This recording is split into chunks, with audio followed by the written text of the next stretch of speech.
ዓለም አቀፍ የዜና መጽሔት ዓለማችን ከዜና አንጻር ይህን መስላ ውላለች። የሩሲያ ዩክሬን ግጭት፣ በሱሚያ የሚሳኤል ጥቃት ተከስቷል።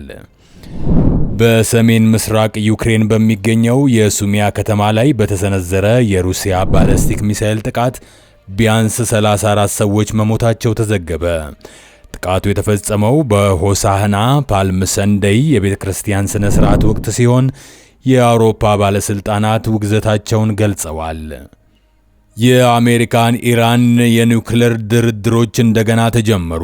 አሜሪካ ከ2015 ስምምነት ከወጣች በኋላ አዲስ ስምምነት ላይ ለመድረስ በማለም ዩናይትድ ስቴትስ እና ኢራን በሙስካት ኦማን ቀጥተኛ ያልሆኑ የኒውክሌር ንግግሮችን ጀምረዋል።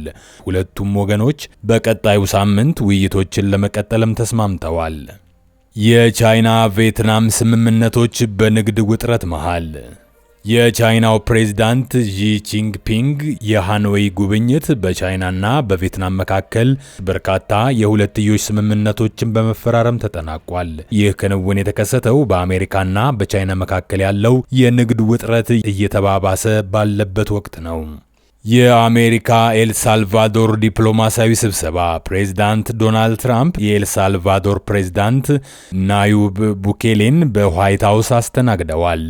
ስብሰባው በስደት ፖሊሲዎችና በስህተት ከአሜሪካ የተባረረውንና ቡኬሌን ለመመለስ ፈቃደኛ ያልሆነውን ሰው ጉዳይ ላይ ያተኮረ ነበር። የብራዚሉ ቦሶናሮ ቀዶ ጥገና ተደረገላቸው። የቀድሞው የብራዚል ፕሬዝዳንት ጃይር ቦሶናሮ የአንጀት መዘጋት ችግርን ለመፍታት የ12 ሰዓት ቀዶ ጥገና ከተደረገላቸው በኋላ በጽኑ ህሙማን ክፍል ክትትል ላይ ይገኛሉ። ሐኪሞች ንቃተ ህሊናቸው እንደተመለሰና እያገገሙ መሆኑን ሪፖርት አድርገዋል። ሃንጋሪ በኤልጂቢቲኪው ፕላስ የህዝብ ዝግጅቶች ላይ እገዳን አጸደቀች። የሃንጋሪ ፓርላማ መንግስት በኤልጂቢቲኪው ማህበረሰቦች የሚዘጋጁ የህዝብ ዝግጅቶችን እንዲከለክል የሚያስችል የህገ መንግስት ማሻሻያን አጽድቋል። ይህ የሰብአዊ መብት አንድምታዎችን በተመለከተ ስጋቶችን አስከትሏል። የዶሚኒካን ሪፐብሊክ የምሽት ክበብ አደጋ። በዶሚኒካ ሪፐብሊክ በጄት ሴት የምሽት ክበብ ጣሪያ መደርመስ የሞቱት ሰዎች ቁጥር ወደ 225 ከፍ ብሏል። የኒውዮርክ ከተማ ከንቲባ ኤሪክ አዳምስ ለተጎጂዎች ክብር ለመስጠት ስፍራውን ጎብኝተዋል። የብሉ ኦሬንጅ ለሁሉም ሴቶች የህዋ በረራ። ብሉ ኦሬንጅ የፖፕ ኮከብ ኬቲ ፔሪን ያካተተ ለሁሉም ሴቶች የህዋ በረራን በተሳካ ሁኔታ አጠናቋል። ተልእኮው በንግድ የህዋ ጉዞ ውስጥ ትልቅ ምዕራፍ መሆኑ ተነግሯል። ባንግላዴሽ በእንግሊዝ የፓርላማ አባል ላይ የእስር ማዘዣን አወጣች። የባንግላዴሽ ፍርድ ቤት ከሙስና ጉዳይ ጋር በተያያዘ በእንግሊዛዊቷ የፓርላማ አባልና የቀድሞ ጠቅላይ ሚኒስትር ሼኪ ሐሲና የእህት ልጅ በሆነችው በቱሊፕ ሲድቅ ላይ የእስር ማዘዣን አውጥቷል። ተጨማሪ አርዕስተ ዜናዎች። የጋዛ ግጭት። ግብጽ ከእስራኤል የጋዛ ተኩስ አቁም ሐሳብ እንደደረሳት ተገለጸ፣ ምንም እንኳን እስካሁን መቋጫ ባያገኝም። የሱዳን መፈናቀል።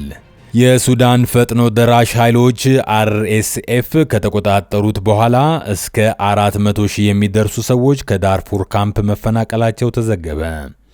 የቻይና አሜሪካ ንግድ። ቻይና በቅርቡ አሜሪካ በጣለችው የታሪፍ ጭማሪዎች ምላሽ በአሜሪካ ዕቃዎች ላይ 125% ታሪፍ የጣለች ሲሆን ይህም ዓለም አቀፍ ገበያዎችን ጎድቷል። ይህ ቴድኤል ኒውስ ነው። ለትንታኔ ወደ መረጥነው ዜና እንሸጋገራለን። የአሜሪካ የመከላከያ ሚኒስትር ሄጌዝ ኢራን ኒውክሌር እንዳታገኝ ለመከላከል ዝግጁ መሆናቸውን ገለጹ። ዴድሊ ሲሪየስ ብለውታል። የአሜሪካ የመከላከያ ሚኒስትር ፔት ሄጌዝ የዲፕሎማሲ ጥረቶች ካልተሳኩ ወታደራዊ እርምጃ አማራጭ ሆኖ እንደሚቀጥል በመግለጽ ዩናይትድ ስቴትስ ኢራን የኒውክሌር ጦር መሳሪያዎችን እንዳታገኝ ለመከላከል ያላትን ቁርጠኝነት አጽንኦት ሰጥተዋል። በኦማን የተደረጉ የዲፕሎማሲያዊ ጥረቶች።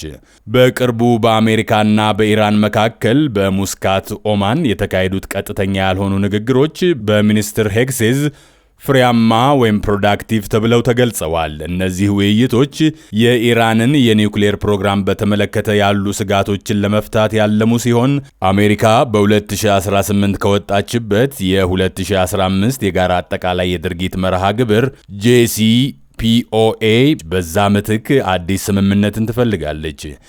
ኢራን ከኢኮኖሚ ማዕቀቦች እፎይታ እንደምታገኝ ዋስትና ከተሰጣት በቀጥተኛ ያልሆኑ ድርድሮች ለመሳተፍ ፈቃደኝነቷን አመላክታለች። ወታደራዊ ዝግጁነት ቀጣይነት ያለው የዲፕሎማሲያዊ ጥረት ቢኖርም ሚኒስትር ሄግሴዝ አስፈላጊ ከሆነ የአሜሪካ ጦር እርምጃ ለመውሰድ ያለውን ዝግጁነት አጉልተዋል። በአንድ ቃለ መጠይቅ ላይ በህንድ ውቅያኖስ ውስጥ ስልታዊ መሰረት በሆነው ዲዮጎ ጋርሲያ የቢቱ ስውር ቦምብ ጣይ አውሮፕላኖች መስራትን በመጥቀስ ሩቅ መሄድ፣ ጥልቅ መግባትና ትልቅ መሆን እንደምንችል አሳይተናል ብለዋል። እነዚህ አውሮፕላኖች የተጠናከሩ ከመሬት በታች ያሉ ተቋማትን ኢላማ ለማድረግ የተነደፈውን ግዙፍ የመሬት ውስጥ ጠልቆ ገቢ ቦምብ ጨምሮ የተለመዱና የኒውክሌር መሳሪያዎችን የማድረስ አቅም አላቸው።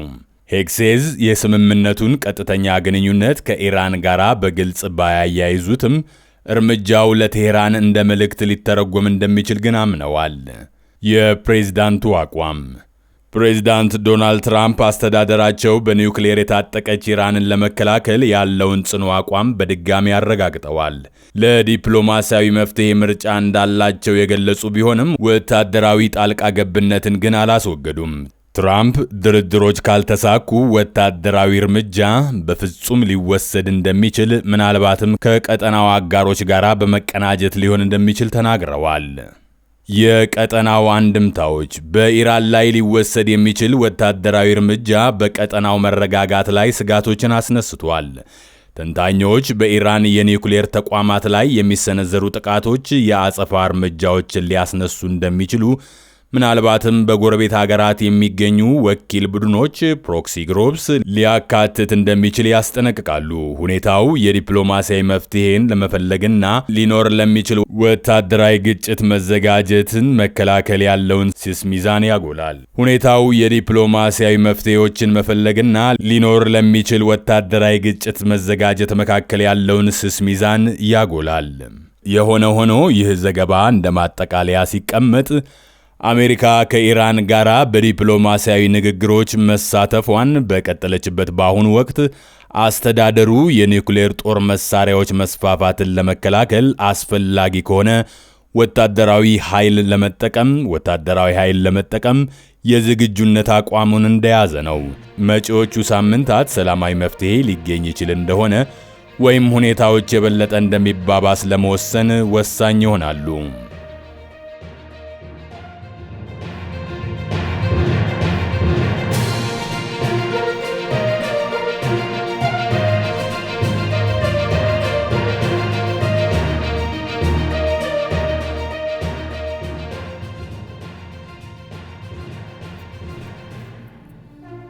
ይህ ቴድኤል ኒውስ ነው።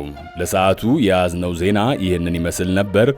በቀጣይ ዕለታዊና ትኩስ መረጃዎች ተመልሰን እንገናኛለን። እስከዛው ድረስ ቸር ያቆየን፣ ቸር ወሬም ያሰማን። መልካም ጊዜ